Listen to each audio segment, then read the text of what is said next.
តើបងប្អូនថ្ងៃនេះនាងខ្ញុំមានមុខម្ហូបមួយមុខដែលចង់រំលឹកពីកុមារភាពរបស់នាងខ្ញុំកាលនៅក្មេងៗគឺស្ល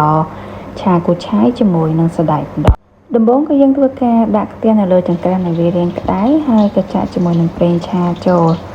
បន្ទាប់មកនាងខ្ញុំដាក់ជាមួយនឹងតៅហ៊ូដែលនាងខ្ញុំហាន់ជាចម្រៀកហើយដើម្បីធ្វើការបំពងតៅហ៊ូឲ្យរាងឆ្អិនបន្តិចសម្រាប់តៅហ៊ូរបស់យើងបងប្អូនយើងចៀនឲ្យរាងក្រៀមតែកុំក្រៀមខ្លាំងពេកបើក្រៀមខ្លាំងពេកគឺយើងអស់សាច់ហូបទៅបន្ទាប់មកនាងខ្ញុំក៏ធ្វើការចៀនជាមួយឈាមសម្រាប់ឈាមបងប្អូនកុំចៀនក្រៀមពេកបើក្រៀមពេកគឺ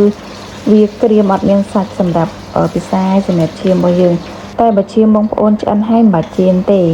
បន្ទាប់ពីនាងខ្ញុំចៀនឈាមហើយនាងខ្ញុំក៏ដាក់ខ្លាញ់ឲ្យវារាងក្តៅហើយនាងខ្ញុំមានជាមួយនឹងសាច់ជ្រូកខ្លាញ់នាងខ្ញុំចំហៀវវាឲ្យក្រៀមសិនរួចរាល់ហើយនាងខ្ញុំដាក់ជាមួយនឹងខ្ទឹមដែលកញ្ចាំរួចរាល់ហើយបន្ទាប់មកនាងខ្ញុំដាក់ជាមួយនឹងសាច់ជ្រូកដែលនាងខ្ញុំចិតជាចម្រៀកដើម្បីធ្វើការរំលីងឲ្យសាច់ជ្រូកយើងរាងក្រៀមហើយយើងក៏ដាក់ជាមួយនឹងគ្រឿងរបស់យើងគឺយើងមានស្ករពាងនាងខ្ញុំដាក់ជាមួយនឹងទឹកត្រីចំនួន3ស្លាបព្រា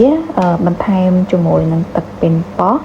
ដើម្បីឲ្យវាមានរសជាតិកាន់តែឆ្ងាញ់នាងខ្ញុំដាក់ជាមួយនឹងប៊ីចេងមានរ៉ូឌីហើយនឹងខ្ញុំមានលួចជាមួយនឹងស្ករសបន្តិចដើម្បីឲ្យវាកាន់តែចាប់ជាតិណាបងប្អូនបន្ទាប់ពីនាងខ្ញុំដាក់គ្រឿងទៅរួចហើយនាងខ្ញុំធ្វើការច្បល់ឲ្យសាច់ហើយនឹងគ្រឿងរបស់យើងហ្នឹងឲ្យចូលជាតិគ្នាហើយក៏មានបន្ថែមជាមួយនឹងទឹកប្រេងខ្យងបងប្អូនដើម្បីឲ្យរសជាតិសាច់យើងហ្នឹងឲ្យវាកាន់តែដុតហើយមានរសជាតិឈ្ងុយឆ្ងាញ់នាងខ្ញុំក៏មានបន្ថែមជាមួយនឹងម្ទេសបន្តិចដែរហើយបន្តមកនាងខ្ញុំក៏ធ្វើការចាក់ជាមួយនឹងសណ្តែកគួរហើយជាមួយនឹងស្លឹកគូឆាយហើយនិងផ្កាគូឆាយ